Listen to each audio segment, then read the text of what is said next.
them as well. Welcome to another edition of Cults and the Culting of America podcast. My name is Scot Loyd, along with Daniella Mestyanek, young knitting cult lady herself. Daniella, how are you? I'm so good. I am excited. This might be the first time I've ever fangirled ever, but definitely on my own show, because our guest tonight has gotten me through a lot of dark times with their music. Absolutely. And I'm excited as well. Candi Carpenter is with us. And full disclosure, it's probably obvious by looking at me, but I'm not exactly the target demographic of your music, I'm sure. So I did have to do some research today, but profoundly blown away by the content of your music. Candi Carpenter, singer, songwriter, welcome to our program. Thanks so much for having me. I'm always surprised when someone is familiar with me and my music. So I, it's kind of surreal. But thanks for checking it out, and thank you for having me. It's so great to meet you, Daniela and Scott. Let's talk about cults. Absolutely, because a lot of the music that you put out there sort of takes the themes that I'm assuming that you grew up hearing a lot about and turns it on its head in a very profound way, a very beautiful way. So why don't you take a moment and sort of introduce yourself to our audience? Well, I like to tell people that I'm a 6,665-year-old extraterrestrial vampire witch because it scares the people that aren't gonna vibe with me. I So love it. it's like a great way to check and see if they're gonna be cool. I'm really bad. I have, as you might have guessed by my shirt, it says autism empowered. Wait, can I swear on the show? Yes. Okay, it says autism empowered machine, and it's a Tyrannosaurus Rex. I guess kind of howling at a skull moon. I am so bad at introducing myself, so I'm just kind of letting the shirt speak for me. I feel like that's all you need to know is that I'm willing to wear this publicly. Well, it's so interesting because when you say that, like all the things you said, the witch, and I just want to say, oh, so you survived evangelical youth groups, right? Like the evangelical Yes. 90s. And I have had an interesting experience, right? Because like when I was thrown out of the cult when I was 15. When I was 17, watching a murder on television, I realized, oh, I grew up in a cult, right? That thing I grew up in was a cult, and I knew it immediately, right? And then I proceeded to spend the next 20 years in America, telling people I grew up in this cult, and they go, oh, that's so extreme. And then they tell me a cult story. And I always had this kind of feeling. I mean, I was dropped right into Texas, right? Out of a cult. So like, I always had this feeling that like where the children of God is really kind of where the evangelicals and the Mormons and the, all of these, even some of the extreme Catholics want to be as far as control goes. Will you tell us about your song Cult? Because like growing up is like leaving a cult. It's so amazing. I think I said I was a Republican in the second grade is one of my favorite lines ever in a song. I was such a gung-ho Republican child that I, in the fifth grade, was convinced that I could get everybody to vote, or everybody to convince their parents to vote for Bob Dole.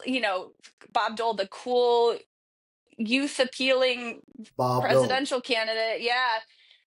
You like orange juice? Dole, I don't think he had anything to do with orange juice, but I was trying to evoke a familiar memory. Oh, yes, we love orange juice. No, I held a mock election and, of course, lost.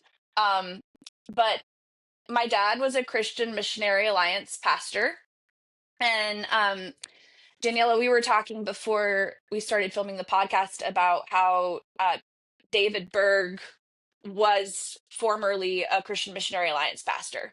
And you were kicked out of the cult at 15. At 15, I moved to Nashville on my own to pursue a career in music. There's some interesting parallels in our life stories, but like I always felt like something was really off about my experience, about not being able to question anything. That seemed so abusive because it was.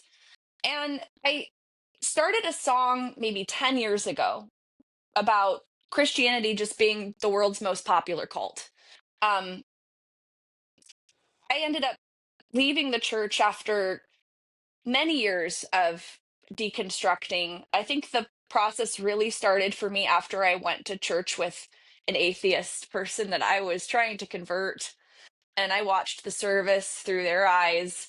And I'm, singing, pour your blood down all over me, cover me in your blood. Um, Let me eat your flesh, and I'm singing this with my hands up in the air like it's normal. And I'm watching them just like horrified by the blood ritual they're witnessing, and I'm going, yeah, okay, yeah, this is a death cult. That's a big death cult. Oh, okay. What do you do with that? Well, I did mushrooms in my yard, and ever since then, I've been the freak you see before you today. The song that I listened to today, and again, I'm brand new to your music, so forgive me for being late to the party, but I was absolutely blown away. Hopefully, I'll get the title right. You can correct me. Everyone's going to hell in someone's religion. Beautiful lyrics, beautiful melody, and profound message, especially when you get to the end. And you can always tell those of us, right, that grew up in these high control religious settings, because we know how to take the theological themes, right, that were preached at us for so long, and then to weave that into a what I would call a subversive narrative that sort of pulls people in and turns everything that they believed on their head, and sort of holds up a mirror and says, this is really what you're saying. And it was really profound. So thank you for your artistry. Oh, thank you. So you did mushrooms in your front yard. I feel like that's a simplistic uh, um, uh, notion of how you deconstructed. Can you elaborate a little bit more on that? Oh, it was, of course, a very long process, and my life has been all over the place. Like I said, I was a pastor's kid, um, and I was part of a family gospel band as a child. We were originally called Heaven Sent. It was my mom and dad, my grandpa, my uncles. Um, but after I officially joined the band, I think I was 9, they changed the name of the band to the Carpenters with an apostrophe S, Okay. because, quote, we belonged to Jesus, end quote. Not the famous Carpenters. One funny story that I love to tell is that my dad ultimately made the cassette tape that we recorded a long time ago available on streaming services and for purchase on iTunes. And he called me one day and he was like, we've sold thousands of downloads. I had no idea it was this easy to sell your music online. And I'm like, well, it sure isn't. What's going on? And I go to the reviews and it's like, buyer beware. This is not the Carpenters that we know and love. I don't know what this is. Um, so people love to ask me if I'm Richard and Karen Carpenter's child, which, then you're like, no, they were siblings. And I'm not related to Sabrina. So it was I brilliant marketing, though, if nothing else. Well, I would love to be a Nepo baby. That would be such a relief. My life would look a lot different. I wouldn't have overdrafted this morning if that were So, true. sometimes though, I feel like the preacher's kids or the cult babies, because like again, the parallels, right? The kids of leaders, like I was growing up performing, writing a musical now, taking back some of that stuff they made me do, like Cool. the end time rap. Oh my God. What's the end time rap? I'm not familiar with that one. Boom, attack, boom, boom, attack. This know also that in the last days, perilous times shall come, shall come. 2 Timothy 3:1-3:1.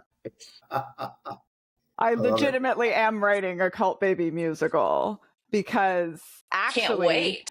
one of the things that I've found in doing all of this research about cults, but also in the work that I do with my story from my very extreme cult, trying to help people that have no idea what happened to them understand, is that all the experts say that all the cults are the same, which means there's this generic cult baby experience, right? And not that every detail is the same, but it's like the patterns are the same, right? The control is the same.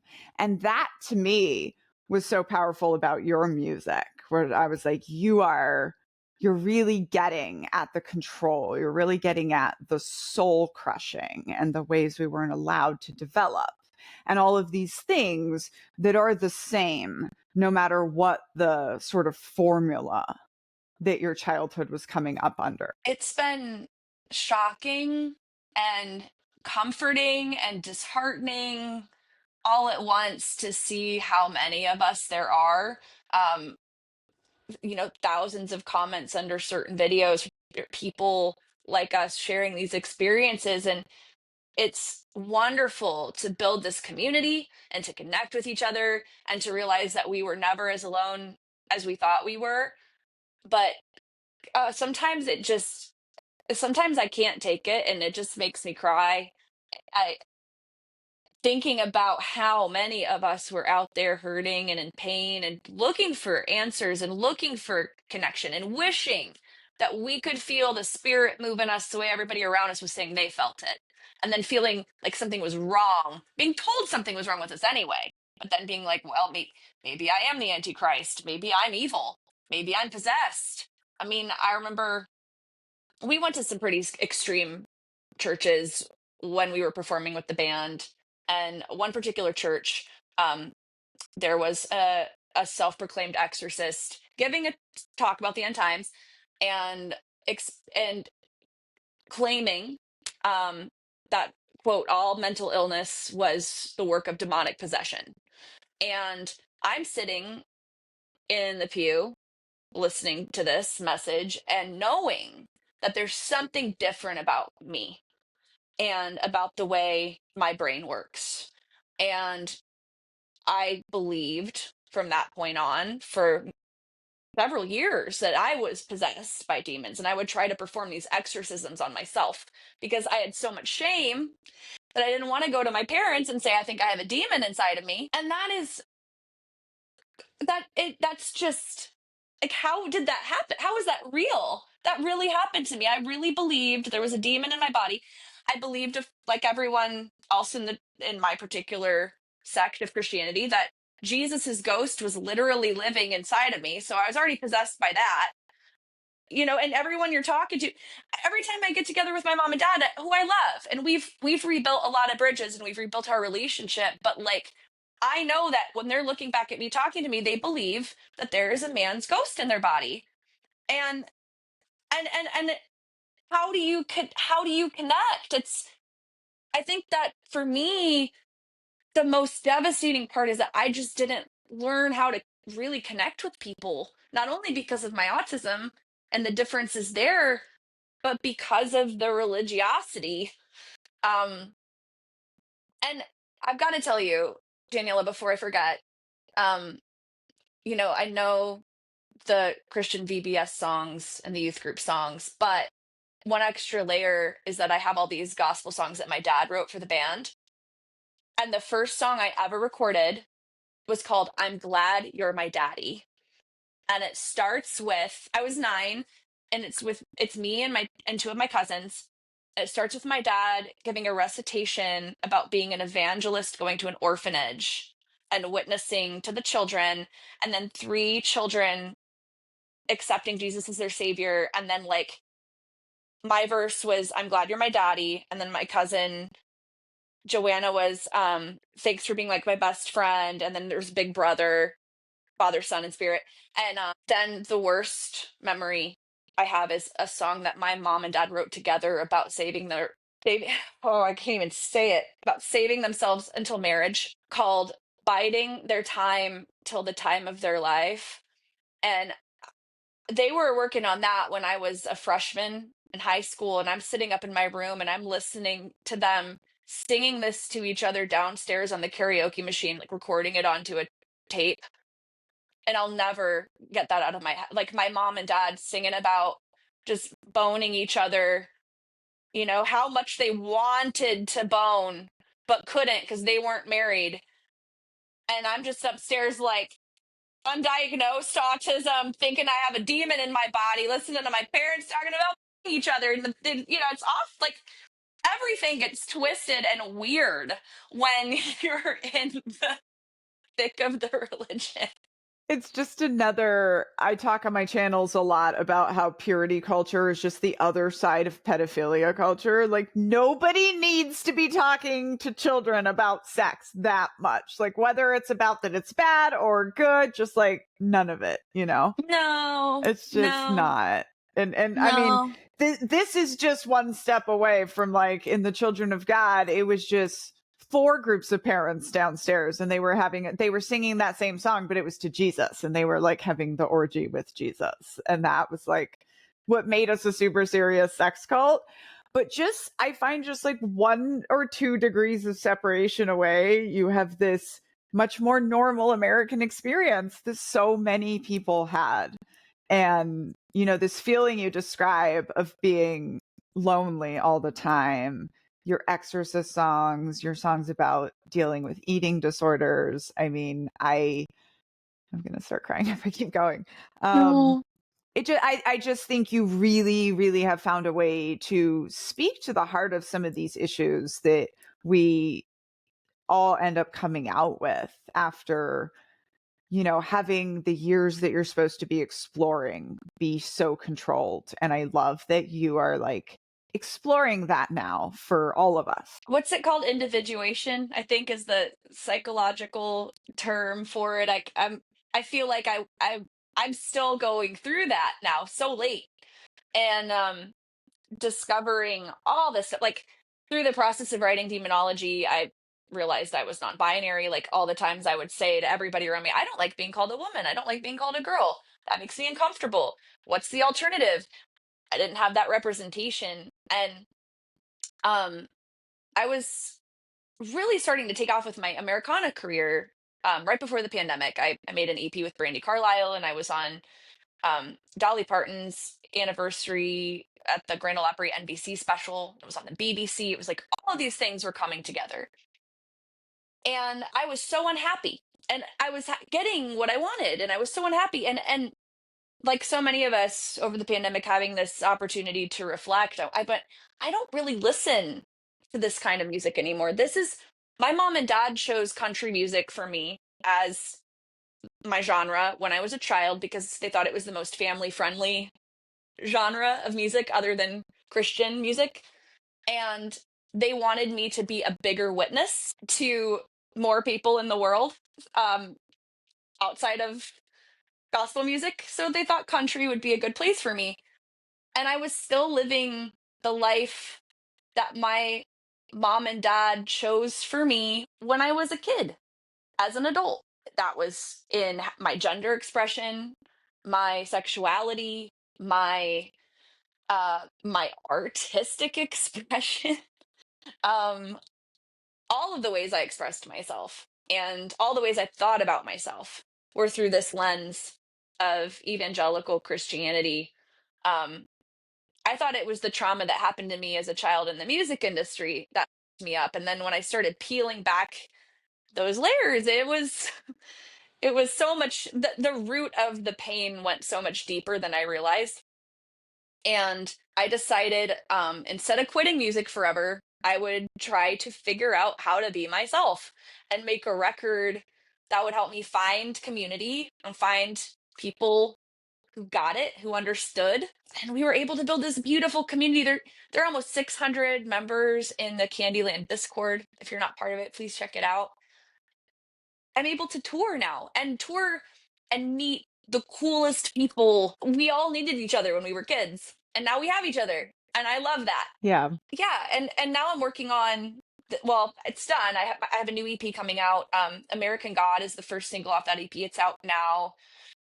There's a music video coming out Thursday. That is crazy. Trump and Vance are going to town on each other in it. Trump has a carrot dick, and Vance snaps it off and dips it in ranch. I'm really proud of that. I got to play JD Vance in the video. That's me behind that mask. And the world that we created is like a trash world that's full of mindless zombies. So it's very much like the world we live in right now. And I'm trying to continue to find a way for our community to be able to take a breath. And my favorite kind of activism is humor. It's not funny. It's not funny, but I've been reading that the best way to get I don't know really how to say it, like that kind of making fun of the Well, the bad guys is yeah, I mean, the a good best thing approach. you can do with a tyrant is mock them, right? And jokes have Oh, always been important in either promoting bad behavior or critiquing bad behavior. But then I also think there's one other thing, and part of why I'm doing a musical is because of jokes, but also because we Swifties found out that Tay Tay is the sixth cousin of Emily Dickinson, and I thought about that a lot, and I was whoa! like, I didn't know yeah, that. That's yeah, they cool. found it out through DNA. And so I was thinking about that, right? My English major, have written a best-selling book, and then I'm like, but Taylor Swift's rhymes get known because she sets them to a sick beat, right? So I was like, I'm going to make the deification of idiosyncrasy popular. And let me tell you, I use your song when your line, make me a vampire. I promise I'll only eat the bad guys. That is my favorite thing to use when I shut down people talking about good cults. Because I'm like, when people say, can I have a good cult? It's almost always men, right? And I'm like, to me, you're giving, make me a vampire. I promise I'll only eat the bad guys.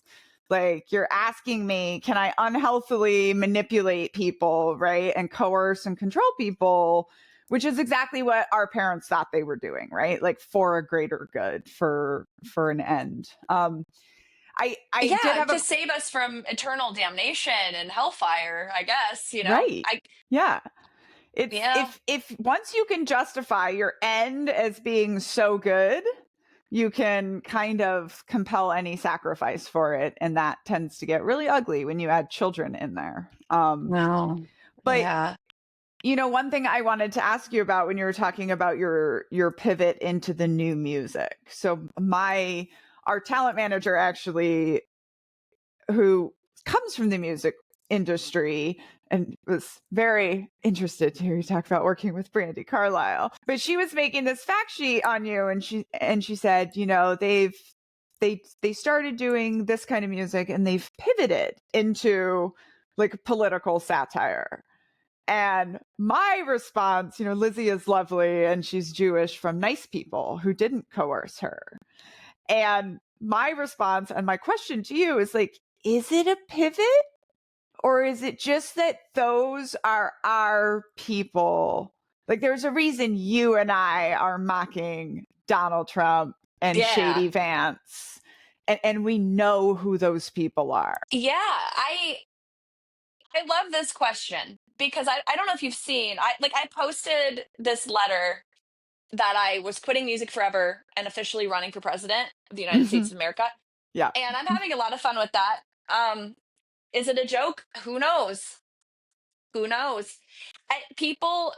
Someone had me sign a copy of the Constitution at my last show. There were like they had like American flags laid out for me. I'm like, I never expected my career to take a turn that when people think of the American flag, they think of me. I think that's pretty funny. But I've definitely gotten more fearless with it. Uh Probably because I'm so used to getting attacked online now. I mean, I get death threats. I Yeah. get the craziest, scariest messages from people. And I get a lot. I think it's more important than ever for artists to use their platform to speak out.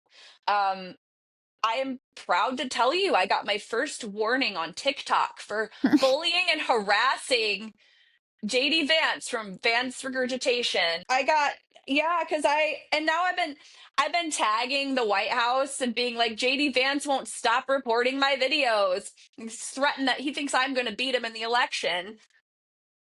I And love it. yeah, yeah, my manager today was like, or one of my co-managers said, I think you should actually run for president. I don't want to take votes away. If there is a qualified candidate that can get any of these jerks out of the way, do not waste your vote on me as a joke. If there isn't, I'll do a better job. I Well, am what do not qualified at all, but I would do a better job than the people who are doing it now. and what does qualified even mean anyway? I don't I mean, know. What does it mean anymore? Especially, Exactly. Exactly. I just look at, like, first of all, can we stop hiring actors to be president? Like, can we just stop doing that? Like, He wasn't even an actor. He was a game show host at best.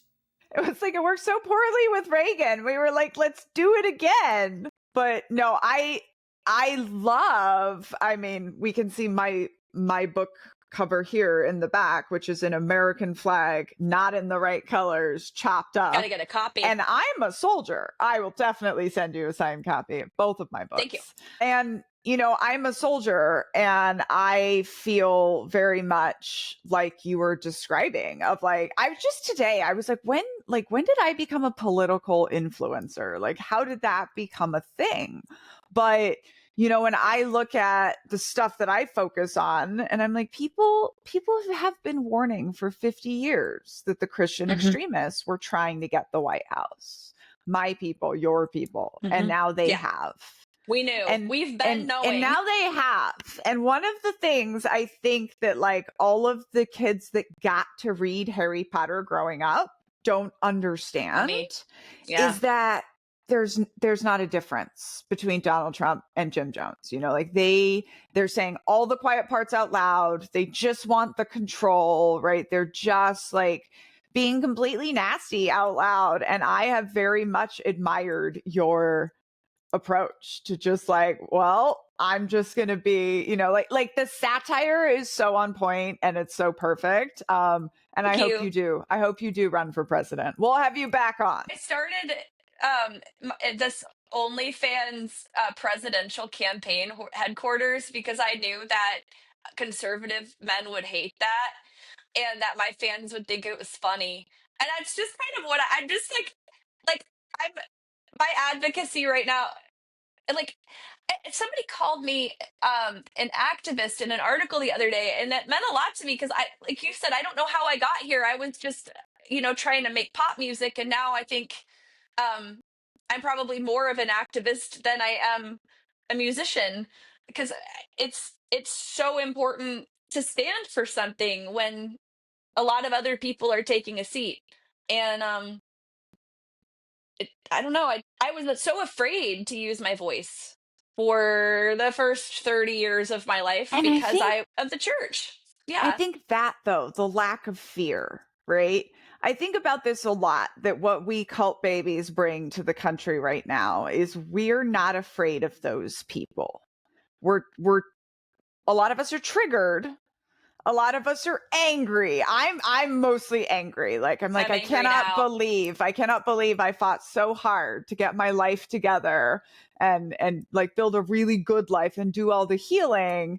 And now we're all going to be in a cult. Now, like, these people are running the country, but like, I'm not, people want me to be scared of them. And I'm like, they're cult leaders. They think they have a ghost inside of them.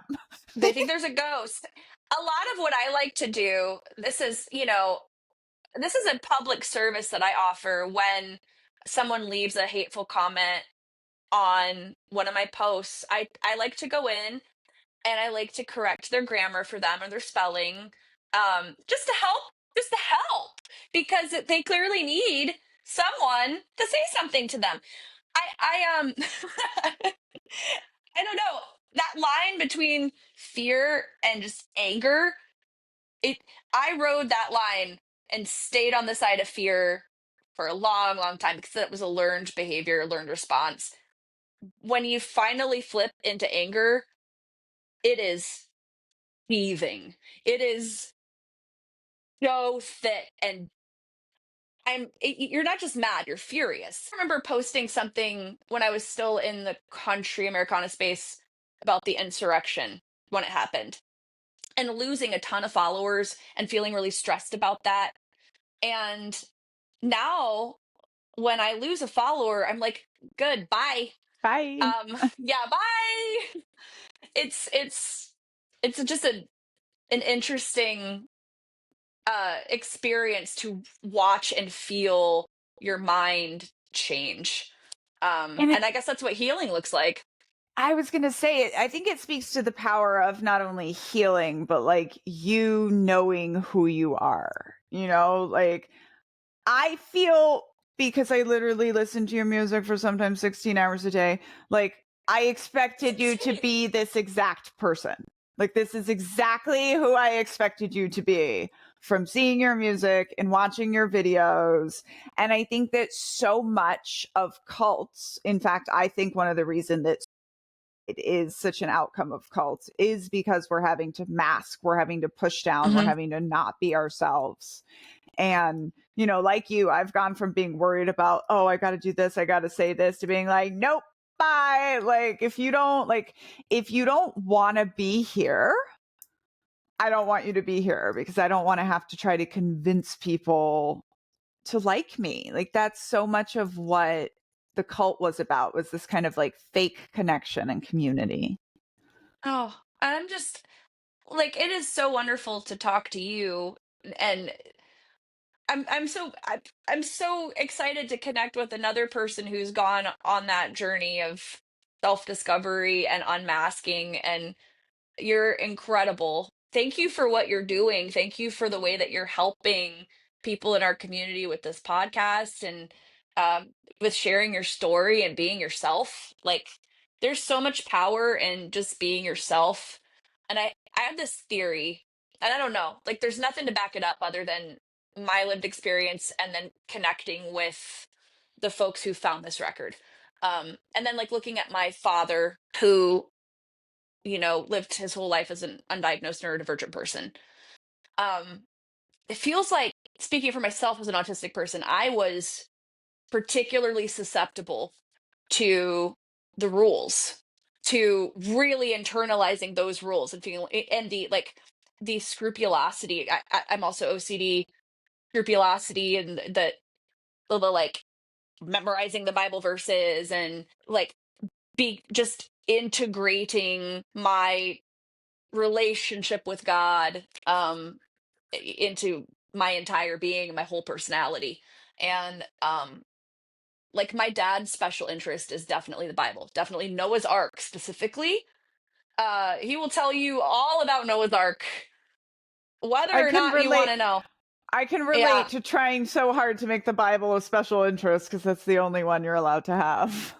Well, I think my special interest, it wasn't the Bible, it was being afraid of going to hell. I feel like that was my special interest. It was like praying for forgiveness, which, it's like I constantly had this, like, I think one reason sometimes I struggle to feel safe in my daily life now is because I had a running dialogue of praying for forgiveness for absolutely everything that was always going through my head. And I don't have that voice doing that anymore in there. And it's like, you know, who are you accountable to? Just yourself? That can't be it. Um and that belief that, like, the only good people are Christian people. If they have a fish sticker on an ichthus sticker on the back of their car, they're good. Like, I know so many wonderful atheists. Yeah. Candi, I want to ask you about this theme. It strikes me because it's something that I wrote about in my book, growing up in the United Pentecostal Church as well. Navigating relationships, and you've touched on it a couple of times. And when you mentioned your parents wanting to influence your career in country music to serve the mission, right? sacred assumption that we're put here to convert others to Christianity. It strikes me that the reason that so many of us have difficulty navigating real world relationships outside of the cult is because we were taught that relationships were transactional. We entered into relationships with others for the distinct purpose of converting them to Christianity. So we didn't accept people as they were, but we were there to make them better. And if they didn't become better as we defined it, then we moved on to the next person. And we were taught to navigate our relationship with this invisible being that we called God in the same way, right? We didn't want him to burn us forever. So it was a constant battle to make sure that we appeased him. And so in my iteration of Christianity, it was we had to have another emotional, cathartic experience. We had to speak in tongues, or we had to pray for 3 hours, or we had to fast until our belly buttons fell off. And it was like, we had to do all of this to appease God, and we had to do this to appease one another. And so when we get beyond that, at least in my experience, I still have difficulty sometimes navigating relationships because I want to be a people pleaser, or it's like, how can I help? How can I serve? What can I do? And I'm constantly putting myself last. So can you talk a little bit more about that and maybe how you got to the point where you are today? Because I mean, really, you're doing some courageous things with your art, at least in my estimation. So, I mean, the point from being what your parents wanted you to be to where you're sort of doing what you feel like is the authentic self today. How did you navigate that and get there? God, that was such a beautiful and profound point, and I'm just kind of taking that all in. I am a mess, honestly. Aren't we I all? think, oh yeah, I am a disaster, especially in my personal life. My personal life is a trash fire. Um, I think you're absolutely right. And I had a friend sit me down. One of my best friends sat me down actually just a couple weeks ago, um, to tell me that she thought I had issues with being a people pleaser still.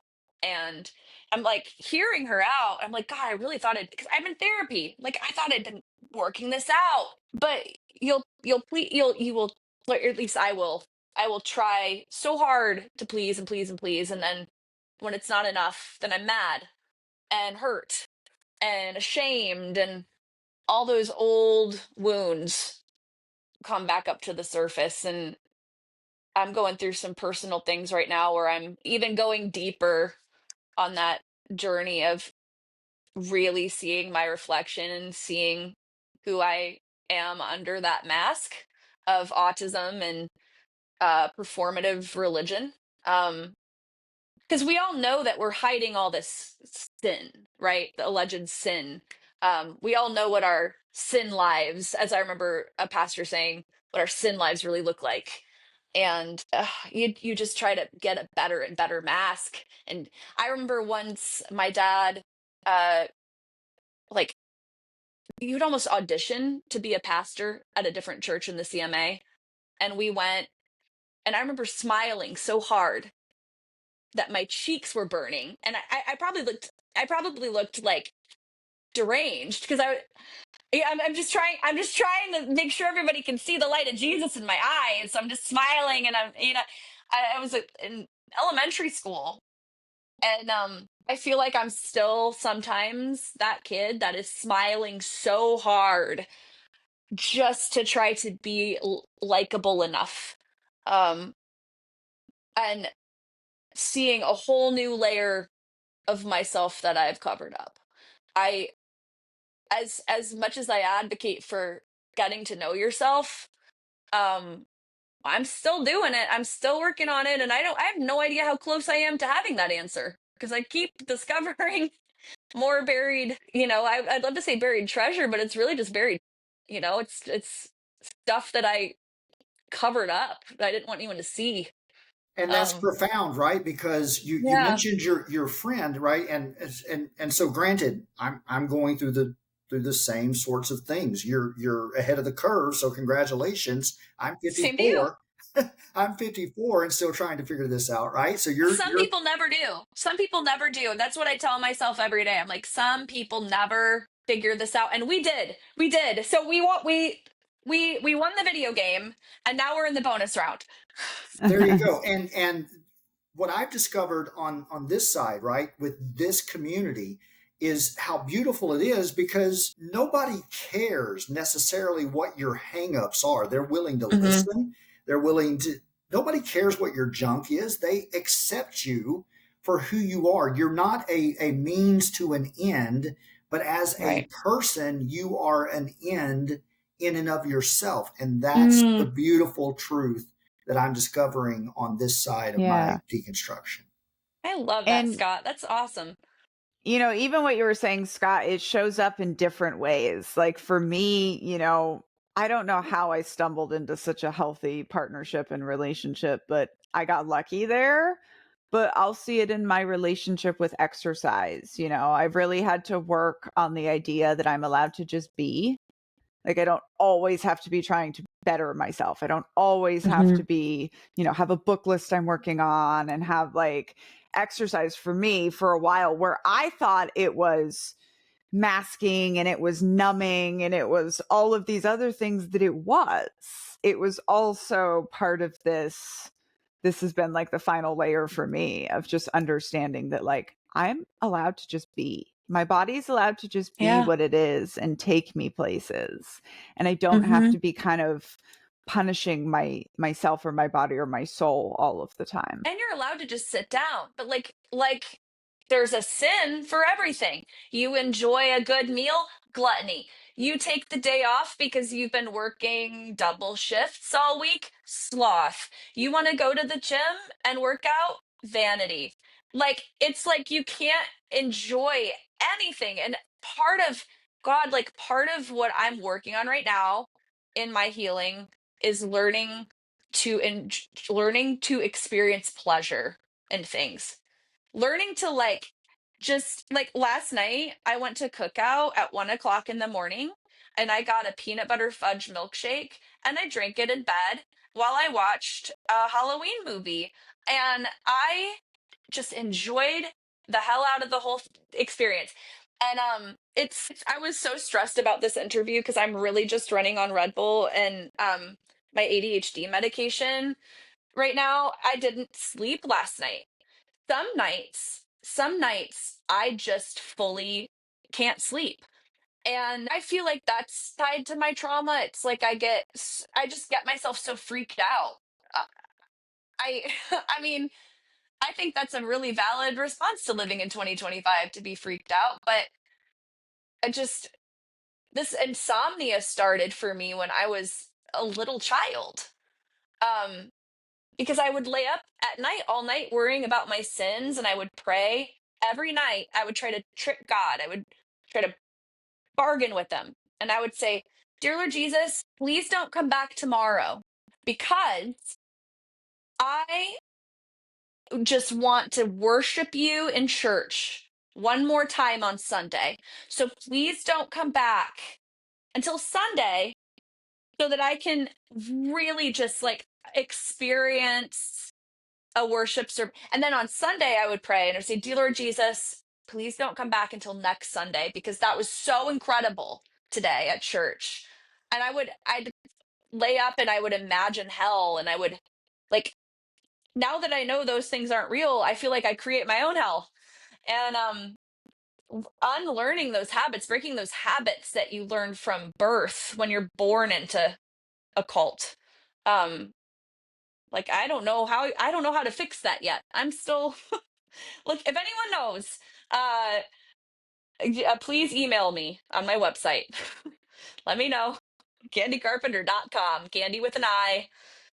Like someone who builds gingerbread houses. It's a Candi Carpenter, but with an I. not a Y. And I assume that's Email also me. where they find your awesome music, in Yeah, and addition to Spotify. you can learn more about my presidential campaign, what my policies are. I'm very pro I'm very pro Zach. Um, that is the medication that I take every day to live. I love it. And Love it. Love it. I'm antihistamine because I also have a lot of allergies. That's a good one. You know, I want to give a little plug here for finding the right therapist and the right medications on your Yes, healing process. I think most important thing. one of the things we sometimes have to get over is this idea that like, oh, but it might change me, like the medication, like, oh, but it might change me, oh, but it might change me, like it's Yes, it supposed might. to. Yeah. That will be a good thing for you. Yeah. And I remember I had 3 friends and we were all like white knuckling it through our trauma survivor. And then we all sort of coached each other into getting on anxiety medication. And one of the sentences that stuck with me, it was like, it helps to just lower the noise sometimes, you Yeah. know? And like, it also helps you with things like was always told that biting my nails was a bad habit, right? It was a bad I've been habit. It doing was it a the whole time. sin. It was these things that I did. Finally, I got on the right anxiety medication, right? Turns out, Oh, treat yeah. the anxiety, don't bite the nails as much, you know? So I just want to give people a cult hate medication. If you haven't tried it yet, don't knock it yet since it was brought up, right? Like not medication's not right for everybody, but finding the right physician who understands your background, finding the right therapist, the right psychiatrist who understands trauma can be really Mhm. helpful. Giving them things like Candi Carpenter's music to listen to if it gives you, I mean, that's one of the great things about deconstruction music. It's like someone else has put into words Mm. what you're trying to say. I don't know if you've had this, but I've had so many people tell me they've brought my book, my memoir, to their therapist. Be like, just read this. You'll understand it a little bit better. I get a comment every day from someone who said that they talked about me in therapy, and I'm like, yeah, I wonder what therapists across the U.S. think of us, Daniela. I wonder. We'll have to do a we'll do a tour someday. You'll come perform on the musical, and then we'll like I ask would all the love to. That would be therapists in the fun. crowd. I I'm have so down. plans. I am a theater nerd. Please, I would love to be in your musical. That'd be So, super okay, so cool. I'm gonna tell you this last thing. It'd be a great place to stop, right? So I went to Hamilton to see Hamilton on Broadway, right? Huge theater nerd. And my first thought as I was sitting there was, oh, I have to be on that stage. Like that is the culmination of my life in the performance cult, I love right? that. But so many No, cults not the use cult part, but yeah, performance, right? yeah. But I was like, I have to sing and dance out my trauma. And I make a living selling my art to my audience. I expected people to like it, but people's actual response was like, oh my gosh, take my money. When do I audition? Love And that. that's Oh, when I that's awesome. realized I'm like, everyone needs to sing and dance out their trauma. Anyways, I've written the whole script. It's the first half is children coming up under religious extremism and like performance culture and all that. And then the second half is women soldiers taking down white supremacy and patriarchy, but just Awesome. deconstruction, but as a soldier, because that's what I did. I already have a plan for where Cult by Candi Carpenter is going to be like the little band song in the intermission. But I have this whole concept that it's just like a roving show that goes from town to town and like picks up all the cult babies and veterans in that town that want to come sing and Awesome. dance out their trauma. So real thing that I'm working on. I will definitely be in touch. Please do, Um, and let's all get together and sing and dance out our trauma.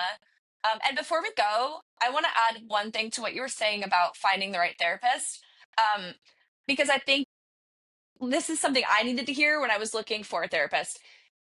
The first therapist or psychiatrist that you meet with might not be the right fit for you. It's like going on a date. Like you're probably not going to marry the first person you go on a date with. And it takes a little bit of time which I know as a neurodivergent person, I know is the worst possible news. Um, you have to meet a few extra people and get out there, be social. But try a few different therapists and psychiatrists before you decide therapy isn't for you, because I have an incredible therapist now, but she was like my ninth. It is a process. It's a marathon and not a sprint, and that's okay, because we didn't get here where we are overnight, so we're not going to heal overnight either. And That's Yeah. great advice. Absolutely. there's beauty in the process of it, and in like every day going, huh, okay, somebody brought up hell and I didn't have a panic attack. Growth. So, It's Candi, amazing. besides running for president, Yeah. Mhm. what else do you have going on? What does October look like for you? Are you doing touring dates? What's up if folks want to come check you out live? Well, my next single is coming out in October for Halloween. It's called The Fear of Being Human Remains. And there'll be a music video for that as well. There's a music video for every song on my new EP, and they're all going to connect into a short film. And then that short film will connect into another short film. And I'm going to do that um, with all of my singles. Really, really, probably every song I ever record in perpetuity. So that Very someday when cool. I'm gone, all of the videos will connect into one film that people can watch. I'm excited for that. And American God comes out this Thursday, so that's 9 a.m. Central. There's gonna be a premiere on YouTube if you're around and want to watch it. I'll be there chatting, and I'm excited for people to see the visual components, because for me, like I think I might enjoy creating visual worlds even more than I enjoy creating sonic landscapes. Like I love music, I love singing and writing, but I love to build worlds. And I created the sets. I did the set design, the costume design. My friend Hester Sunshine from Project Runway did my styling, but like I did all the characters and some of my own styling as well. And it was a crazy process, like a couple months long, of sourcing the sets, building the sets, putting the costumes together. You'll see what I mean. It's insane. We didn't have the budget to do what we did, and a bunch of friends came together to help. But yeah, this is what I'm really excited for, is for people to see what's in my brain, what the inside of my brain looks like. And if I haven't received hate comments before, when people watch JD Vance and Donald Trump, what I have them doing to each other on a mattress in a junkyard surrounded by zombies in this music video, yeah, I am bracing myself for an onslaught. That's all I can say. Just don't read the comments. Only read I'm 5-star going to. reviews. That's my rule. I want to know. I want to know. I think it's going to be pretty funny. Oh, somebody called me the whore of Babylon the other day, and I thought that was really nice. Like I was like, slay. Actually, like, okay. I That's have a Bible, Pretty. right? chapter. I have a chapter in my book called Babylon the Whore, by the way. Which, I will be Oh, is it sending about you. me? Yeah. It's about Well, America. I'm sure that there's someone out there, maybe just one person, who saw that I'm running for president and decided that I am, in fact, the Antichrist that their parents warned them about, and that I might win, and that, Oh. or maybe that's what Ooh. I want them to think. Yeah, I don't know. If I actually Also, became president, I don't want that job. I don't I want would help that. you. I don't I would want. help you. Just call me. I would help you. I would make it so chaotic. I would be like, all right, Daniella is the Secretary of the Interior.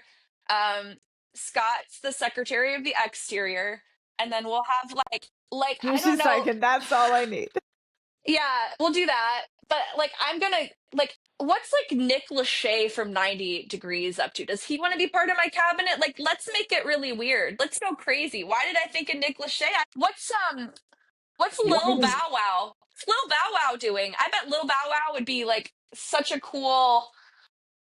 and why does all of this sound like an improvement over what we have right What now? I mean, that's the that's the reality of it there, right? Like, I literally have more qualifications to be Secretary of Defense than the current Secretary of Defense. And I am not qualified in any way for that job. Do you want to be, would you rather be Secretary of Defense? I would love to be Director of National Intelligence, actually. I was an intelligence officer, so I think I would be really good at like running all the spies. Is Mr. Chuck Norris could be Secretary of Defense. There you go. That would go so hard. I'm in. All right. I'm in. Candi Carpenter, thank you for being with us so much. And thanks for having me. For Daniella and our awesome producer, Haley, I'm Scot Loyd. We'll see you on the next edition of Cults and the Culting of America. Everybody. Great job.